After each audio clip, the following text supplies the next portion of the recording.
Som-hi, seguim avançant, ara Copa Catalunya Femenina. Per cert, t'ho he dit al principi del programa i t'ho torno a dir. M'agrada molt la dessuadora que portes. Avui anem de... Avui som quasi corporatius de suadores. Bueno, de bàsquet. És que el bàsquet la gent va així, no? Sí, no, la gent... Sí, normalment em pilles de vindre de treballar i avui vinc més de modo esport. Molt bé, així m'agrada.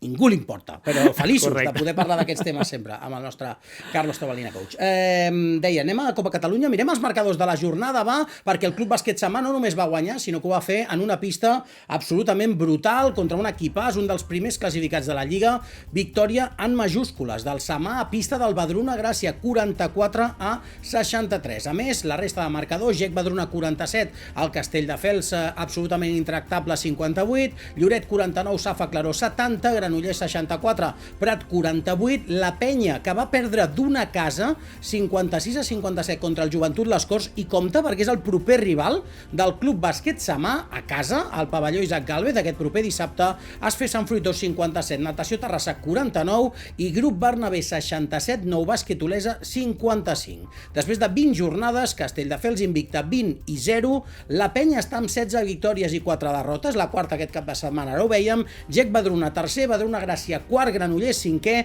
Grup Barna sisè, el Samà ja ha tornat a equilibrar el balanç de victòries i derrotes 10-10, una més que Joventut Les Corts, Sant Fruitós, el Safa Claró està amb 7 victòries, el Natació Terrassa amb 6, el Prat i el Lloret amb 5 i tanca el Nou Bàsquet Olesa amb 4 triomfs. Victòria, dèiem, en majúscules del Club Bàsquet Samà en una pista complicada contra un equipàs, ara ho vèiem, amb un balanç altíssim, encara amb opcions reals de quedar en la segona posició. Evidentment, competir-li al líder Castelldefels és una altra història. Quin partit, Carlos? La veritat és que és un partidàs. Per mi és una victòria doble, perquè guanyes una pista supercomplicada contra un rival molt difícil, que juga molt bé, i ho fas d'una manera que jo crec que dominant el partit en molts aspectes i per tant jo crec que és victòria de moral i de sortir molt reforçat. Aprofito que veiem algunes cistelles de Júlia Barlet perquè va ser el gran estilet, ho comentaves al principi del programa quan parlaves del Factor X, el gran estilet del Club Bàsquet Samà, 20 punts de 63 i sobretot la regularitat amb què va anotar, no? Perquè sortia sempre al rescat quan necessitava punts l'equip. Bueno, i sobretot en els moments complicats, no? Quan semblava que l'equip local feia una passeta per intentar arribar, doncs ella estava allà, no? I feia aquestes cistelles de mèrit, com acabem de veure, demostrant que és una jugadora que vol ser líder, que la necessita l'equip per poder continuar competint i que la continuïn gaudint perquè realment està a un nivell ara mateix molt alt.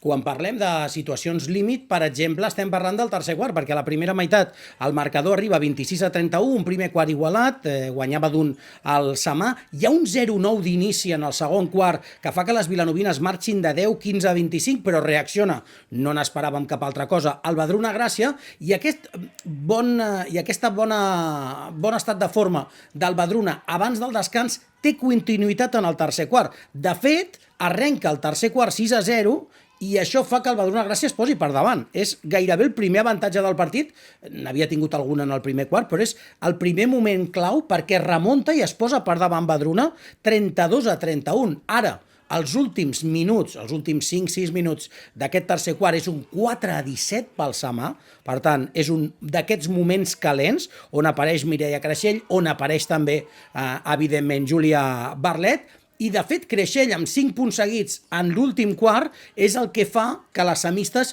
respirin i se n'adonin que aquest ritme, no, en aquesta intensitat, amb aquest nivell de concentració de les 7, perquè són 7, no n'anem a buscar cap altre.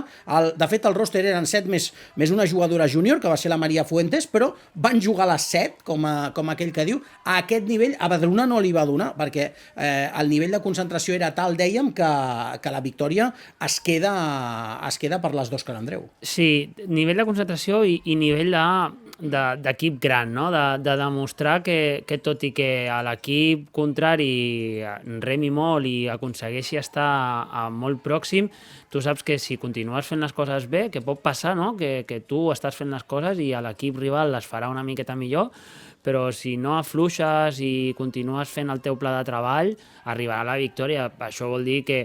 No, ja ho vèiem, no? Les últimes setmanes que estaven treballant molt bé, l'entrenador deia, l'Òscar, que eren partits molt treballats, molt seriosos, i això és la contestació, no? De la reafirmació de que cada vegada estan més sòlides a la categoria i potser potser volent una miqueta més, per tant, molt bé, bona victòria. Punts també importants de Marina Pérez en moments delicats del partit, però és que m'he posat a mirar i és que, d'acord, Barlet fa 20 punts, però és que totes les jugadores aporten, no pot ser d'una altra manera si vols una pista del Badruna i endur-te la victòria. La setmana vinent, com dèiem, al pavelló Isaac Gálvez, el partit contra la Penya, i el Samac està amb 10 i 10 i que, com dèiem, ja no només competeix bé, que això ja ho sabíem, sinó que a més ara també és capaç d'endur-se victòries de molt mèrit.